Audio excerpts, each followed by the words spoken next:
We stopped for some lunch and the boy who'd wet himself was directed the changing room where I'd been battled into mine. At least 10 others followed him, including the girl from our group. I figured everyone does have to wear one, which somehow seemed more bizarre than just some of us. I remember in primary school, there was one boy whom the teacher claimed kept going to the toilet to get out of class. She got into big trouble after making him wear nappy one day and refusing to let him got to the bathroom. She may have felt justified in doing what she did even if it was wrong. The boy really did have a weak bladder. Why we have to wear nappies, I've no idea. Making us boys wear dresses makes sense because, as Mother said, there's no way I'm going to run off dressed like this. We dine on triangular sandwiches with the crusts cut off, washed down with weak cordial in spill-proof plastic beakers. Afterwards, we played balloon relay, which is more fun than it sounds, but after an hour of country dancing, anything would be an improvement. Another sit-and-listen session followed, which was long and tiresome and wasn't helped by the fact that we had to sit on stools with no backrest. It was during this session that I timidly raised my hand and told the woman that I'd wet my nappy. She told me to wait until the end of the session. I could have cried as I sat for 25 minutes in a wet nappy, but I didn't. Having a wet nappy removed at the age of 11 is the most embarrassing thing I've ever endured, far worse than having to wear a dress.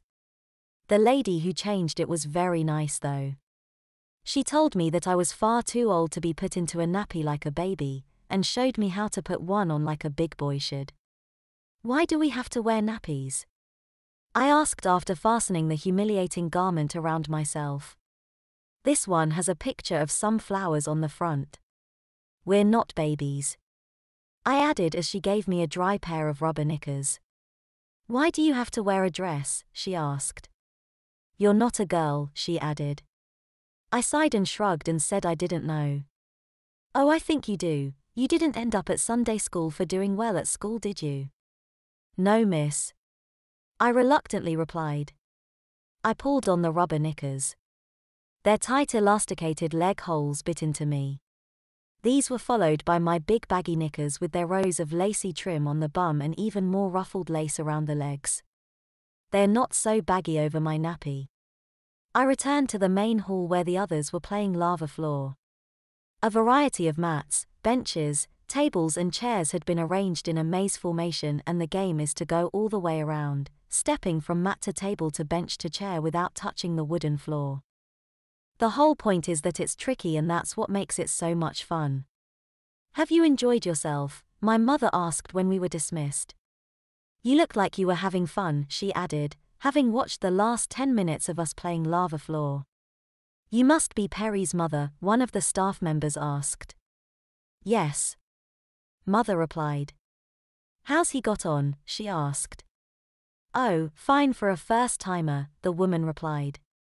He's been trying to skip with a rope but needs a bit more practice. I suggested he ask you to get him a skipping rope to play with at home.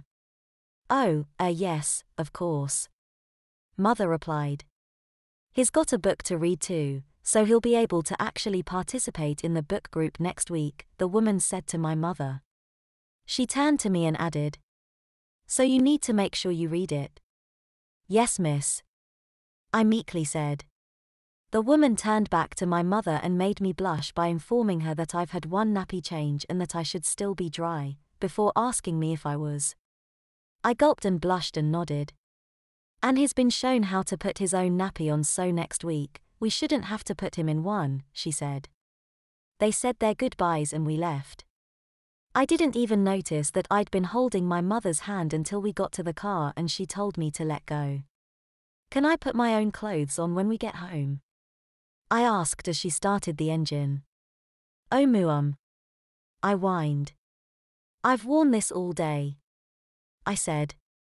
And you'll wear it for the rest of the day, she replied, and that's exactly what I did.